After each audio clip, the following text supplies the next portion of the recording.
I'm sure you've seen this meme before. So we don't have the capacity. Okay, respectfully, don't ask me if I want to do something after work, okay? Work was the thing I did that day! I'm tired. So we don't have the capacity. Though it's comical, it's also a shorthand to express a feeling of being overwhelmed.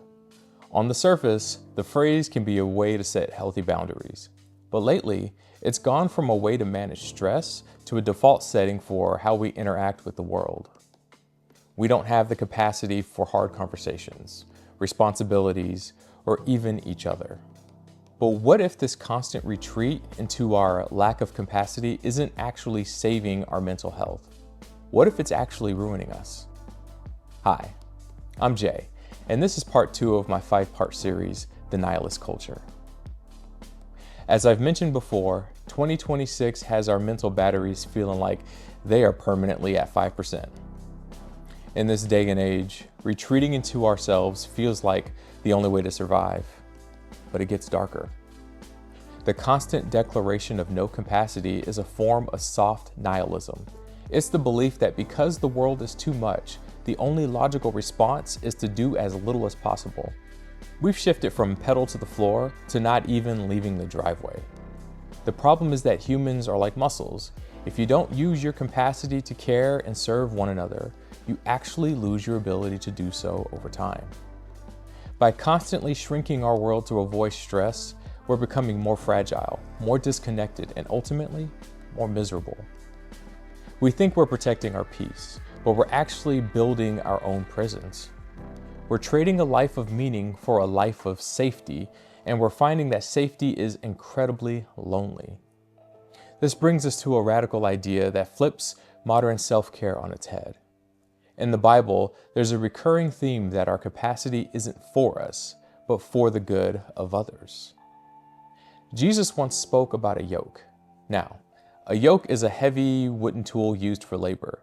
It's the definition of capacity and responsibility. But he said, "Take my yoke upon you, for my yoke is easy and my burden is light." Simply put, he's given us all the capacity we need to do the things that matter most in life. You see, scripture suggests that we weren't designed to be empty vessels, protecting our limited energy. We were designed to be laborers in a garden. In the book of Ecclesiastes, Solomon explains that while human toil can feel like chasing the wind, our duty is what actually grounds us. He concludes by saying that fearing God and keeping his commandments is the whole duty of man. And yes, God calls us to work and serve one another. For example, think about a time you did something for someone. It was probably inconvenient and a headache, but afterward, when you saw the gratefulness on your friend's face, it recharged you. All of a sudden, you were back at full capacity. So when we say we don't have capacity for the things God has called us to, like loving our neighbor or carrying our cross, we are rejecting our very purpose. I believe that we find ourselves by losing our lives for something bigger. We don't need less responsibility, but the right kind that our capacity was made for. So, is no capacity really about self-care, or is it a way to avoid the very things that give life meaning? Let me know in the comments below. Stop protecting your emptiness and start looking for the good work you were created for. If you like this video, part 3 will be released shortly. In the meantime, you can check out this one. And until next time, remember, there's an explanation for everything.